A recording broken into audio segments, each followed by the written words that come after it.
Hey everyone, what's going on? It's Infinite Trends here, and for today's video, we're going to take a look at Logan Paul's first interview since the Suicide Forest video. So as most of you may know, Logan Paul did make a video on the Suicide Forest, and he posted the video, and it had a dead body in it, so it caused a lot of outrage towards a lot of communities on YouTube and also celebrity-wise.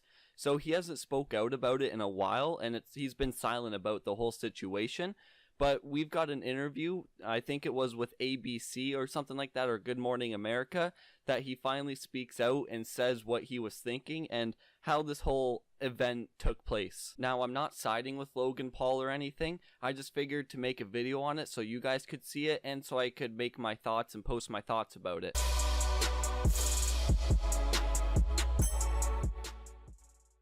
What made you decide to go to this forest? The idea was to just do another fun vlog, go camp for a night, and make an entertaining piece of content in a forest. And things obviously changed pretty drastically and quickly.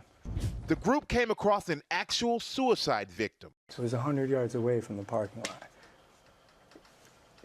It doesn't make any sense. And I believe it happened for a reason. And I think that reason is so I could take this experience, learn from it, spread the message the right way about suicide prevention and suicide prevention awareness. But what I'm thinking is, how do you go to the Suicide Forest and you're like, all right guys, we're going to make a fun and entertaining video? I don't know how that processed through his head, but that's just me thinking. If I were to go to the Suicide Forest, I wouldn't be looking to make fun and entertaining content. I would be looking to make a serious and educational video on it. So what I'm getting from this is that you were thinking someone committed suicide so that you could learn a lesson from it. That doesn't make sense at all, because no one would go out of the way to commit suicide in order for you to learn a lesson or for this to fall in place how it did. That is not a valid reason. And so, did you know? Let's fast forward a little bit. So, you go and you film it, and you film it, then you edit it, and then you put it out there for the world to see. Yeah. And was there a point when you said, maybe this is not a good decision? Maybe I should not show that. Yeah. The idea was to shock and show the harsh realities of suicide and get people talking about something that I don't think people are talking about much. And still, that's the goal today. That's what a lot of people are trying to figure out, how you sit down and edit that and say, okay, this is great for suicide prevention. This is great content to post on YouTube.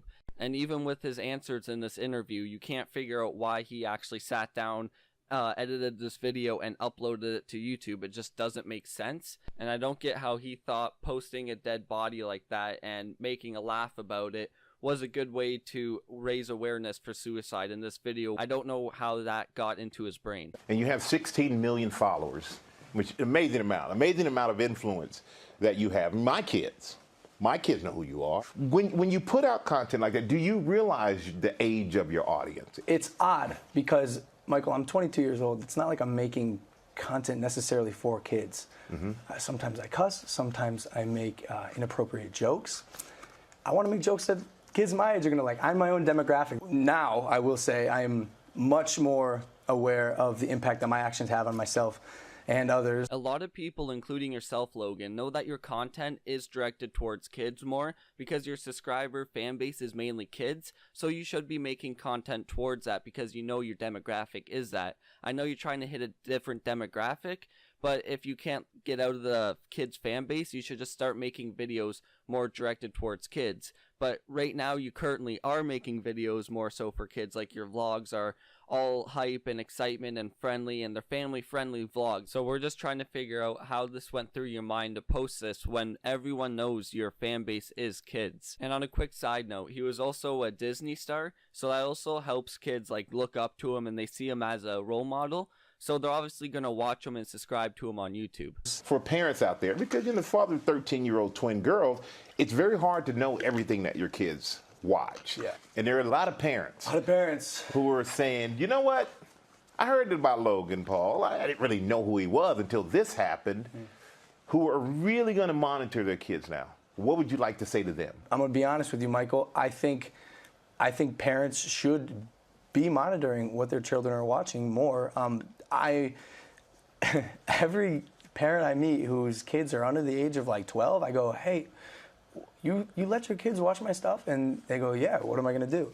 But at the same time, it's not like I'm a bad guy. I am a good guy who made a bad decision. He's acting like he posts such bad content or something. Like, he walks up to the parents, hey, you let your kids watch my videos, like it's a bad thing or something. Like, he doesn't want people watching his videos. I don't know, that's just how I felt when he said that. You should know parents let their kids watch your videos. Where do you think your views come from? Like, don't act like you don't know kids watch your content and your fan base is kids, when obviously it is. And you shouldn't be posting content of a dead body. Like, no one on YouTube should like that, because it's not good for everyone to see. I know it's the harsh reality, but that's not a good way to spread the message. Google Preferred dropped you from their service. Yeah. Do you think that that was fair of them to do?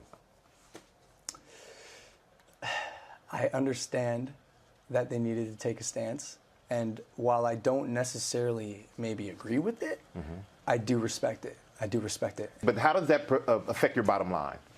Want to know the real answer? Want to know the real answer? Oh no, he doesn't want the real answer. He's just asking you because he wants you to fake an answer so you can put it on the news. Like, what do you think? Like, what goes through your mind, Logan? If someone asks you a question, they're obviously expecting you to answer with the truth. Yeah, of course. It hurts, but it's not like I'm drowning. It's I try not to live my life thinking about money, because money doesn't make me happy. Creating and making other people happy makes me happy. Creating content to make people smile and laugh, that's what makes me happy. I was actually really surprised because a lot of people were upset that he got dropped from the Google ad service there. When you become a YouTube partner, Google puts ads on your videos. Well, he got dropped from that program, and a lot of people were upset about it. But my thought is that they dropped you because they don't know if you're going to make another video like that, and they don't want their ads being played on a video like that. It's plain and simple, and I think he understands that. And obviously it's going to affect his bottom line a huge amount because he made a lot of money from doing Google ads and all that. But obviously with sponsors and his merch, he makes a lot of money outside of YouTube. So as you did the Suicide Be Here Tomorrow. So what was that project about? Michael, I've gotten to meet the most incredible people and have the most incredible conversations.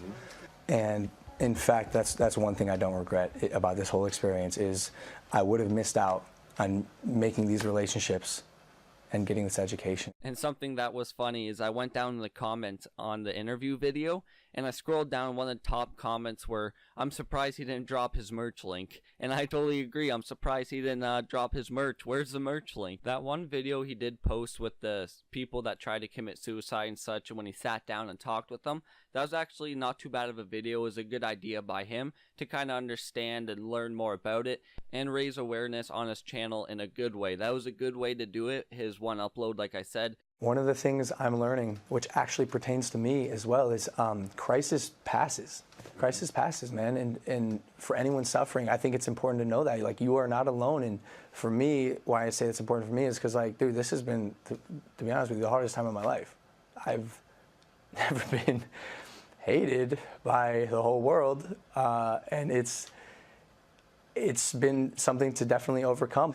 I will think twice in the future about what I post, probably 3 times. Well, let's hope you're actually true to your word there and actually think before you upload and think before you edit videos now, because you are the public figure and a lot of people are going to be watching you now that you're kind of back in the spotlight again. But like I said, this video was just my opinion and my view on it, and I want to get it out to you guys. But I hope you enjoyed today's video. If you did, make sure to drop a like. And if you enjoy my overall channel, make sure to hit that subscribe button, as it really helps me out. But I hope you all have an amazing day. And this is Infinite Trends signing out.